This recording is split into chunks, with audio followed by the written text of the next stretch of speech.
हर व्यक्ति अपने जीवन को अपने ही ढंग से व्यतीत करता है। किसी के लिए मदिरा का सेवन करना ही स्वर्ग की अनुभूति कराता है, तो किसी के लिए धर्म का पालन करना ही स्वर्ग है। सत्य तो यह है कि मनुष्य अपने लिए गड्ढा खोदकर उसमें स्वयं ही गिर जाता है। मनुष्य जैसे कर्म करेगा उसे वैसा ही फल प्राप्त होगा। मनुष्य अगर चाहे तो वह अपने इस जीवन को भी स्वर्ग बना सकता है। इसी के विपरीत वह अपना जीवन नर्क भी बना सकता है। स्वर्ग और नर्क की परिभाषा हम आपको उदाहरण सहित इस प्रस्तुति में बताएंगे। कृपया वीडियो को अंत तक देखें और चैनल को सब्सक्राइब करना न भूलें।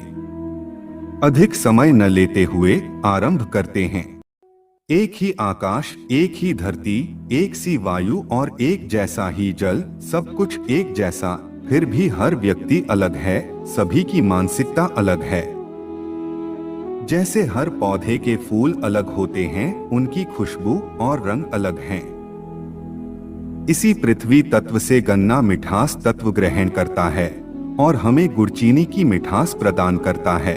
ऐसे ही नारंगी, नींबू, इमली आदि पृथ्वी तत्व से खटास ग्रहण करते हैं और हमें खट्टा स्वाद देते हैं। पृथ्वी तो वही रही, मिट्टी भी वही है, परंतु पेड़ पौधों ने अलग अलग तत्व ग्रहण किया, अतः उनके गुण भी अलग अलग रहे। बीज अपनी प्रकृति, गुण और कर्म के अनुसार ही तत्व इकट्ठा करता है। इसीलिए सभी समानता होते हुए भी इनके गुणों में भिन्नता है।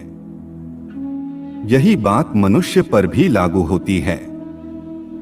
पृथ्वी, जल, पावक, आकाश, वायु तथा संसार में सब कुछ एक सा ही है। सभी के लिए कर्म, प्रतिष्ठा, सुख, स्वास्थ्य जैसे जीवन तत्व बिखरे पड़े हैं, किंतु प्रत्येक व्यक्ति अपने स्वभाव व मानसिकता के आधार पर ही जीवन व्यतीत करता है। कितने ही लोग आनंद से सराबोर हैं और बहुत से लोग दुख में डूबे रहते हैं। हम स्वयं अपने मनोभाव, रुचि, स्वभाव, गुणकर्म तथा जीवन विषयक दृष्टिकोण के अनुसार अपना संसार बनाते हैं। बहुत से लोग सोचते हैं कि मृत्यु के बाद उनके कर्मों का परिणाम स्वर्ग और नर्क के रूप में उन्हें मिलता है, परंतु यह सोचना सही भी है और गलत भी। उनके कर्मों का दंड उन्हें नर्क में तो भोगना ही पड़ता है, परंतु जीते जी भी वह अपने अच्छे व बुरे जीवन को बदल देते हैं। यह उनके कर्मों पर निर्भर करता है। अच्छे कर्म होंगे तो अच्छा परिणाम मिलेगा और बुरे कर्म होंगे तो वह आपको बुरा परिणाम देंगे। यह संसार एक कोरी पुस्तक के समान है, जिसके लेखक आप स्वयं हैं। स्वर्ग नरक की जो कल्पनाएं मनुष्य के मन में घूमती हैं, वे प्रत्येक व्यक्ति के विचारों तथा कर्मों के अनुसार इस संसार में भी निर्मित होती हैं।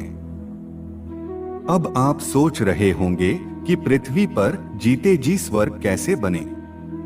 क्या मनुष्य अपने भाग्य चक्र में अपने कर्मों से बदलाव कर सकता है? अगर हाँ, तो कैसे? इसे हम सरलता से एक कथा द्वारा समझेंगे। एक बार की बात है, एक पहाड़ पर एक कुटिया थी और उस कुटिया में एक गुरु और उनका शिष्य रहा करते थे। उन गुरु को बहुत सी सिद्धियां प्राप्त थी। उनकी सिद्धि हर जगह प्रसिद्ध थी। वह वहां के लोगों में इतने अधिक प्रचलित थे कि हर कोई उन्हें जानने लगा था। वह ध्यान में बहुत ही ज्यादा लीन रहते थे। कई बार तो वह 2-3 दिनों तक बिना कुछ खाए पिए ध्यान में बैठे रहते थे। उनके ध्यान की शक्ति की महत्वपूर्ण बात यह थी कि वह ध्यान करते करते भविष्य देख लेते थे। एक बार ऐसे ही वे ध्यान में लीन थे तो एकाएक देखते हैं कि अगले 8 दिनों बाद उनके शिष्य की मृत्यु हो जाती है। यह भविष्य देखकर वह बहुत दुखी हो जाते हैं। उनका ध्यान अचानक भंग हो जाता है। वह यह सोचने लगे कि मेरे शिष्य के पास जीवन के केवल 8 ही दिन शेष हैं। गुरु जी अपने शिष्य के पास जाते हैं और उसे कहते हैं कि मैं सोच रहा हूं कि तुम कुछ दिनों के लिए अपने परिवार के पास अपने गांव चले जाओ। यह बातें सुनकर उनका शिष्य बहुत खुश हो गया। फिर वह अपने गुरु को कहता है कि गुरुजी, मुझे भी बहुत दिनों से अपने परिवार वालों की याद आ रही थी। मैं भी सोच रहा था कि मैं अपने परिवार वालों के पास जाकर मिल लेता हूँ। और फिर शिष्य अपने गुरु से आज्ञा लेते हुए पहाड़ी से नीचे की ओर चलना शुरू कर देता है। परंतु वह इस बात पर ध्यान नहीं देता कि उसके गुरु की आंखों में आंसू आए हुए होते हैं।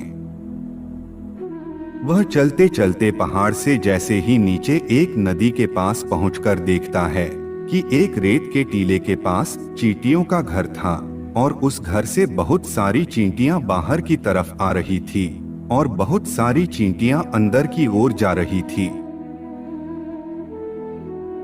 यह देखकर उस शिष्य को बहुत ज्यादा आनंद आ रहा था, परंतु वह अचानक देखता है कि नदी के जल का स्तर निरंतर बढ़ रहा है और नदी की लहरें बहुत तेजी से उफान खा रही हैं।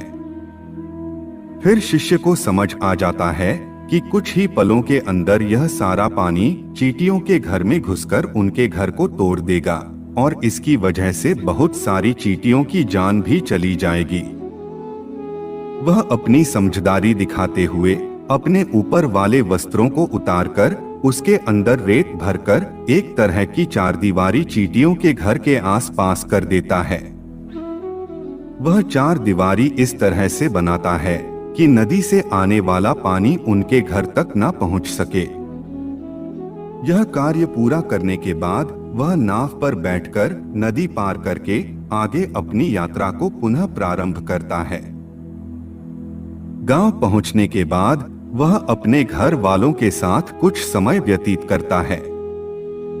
कुछ दिनों के बाद वह अपना सामान बांधकर सोचता है कि अगले दिन मैं अपने गुरुजी के पास वापस चला जाऊंगा। फिर अगले ही दिन वह सुबह सुबह अपने गुरुजी के पास जाने के लिए निकल जाता है। वहां उसके गुरुजी बहुत ही दुखी होते हैं। उन्हें लगता है कि उनके शिष्य के 8 दिन पूरे हो गए। अब तक तो मेरा शिष्य इस दुनिया को छोड़कर जा चुका होगा।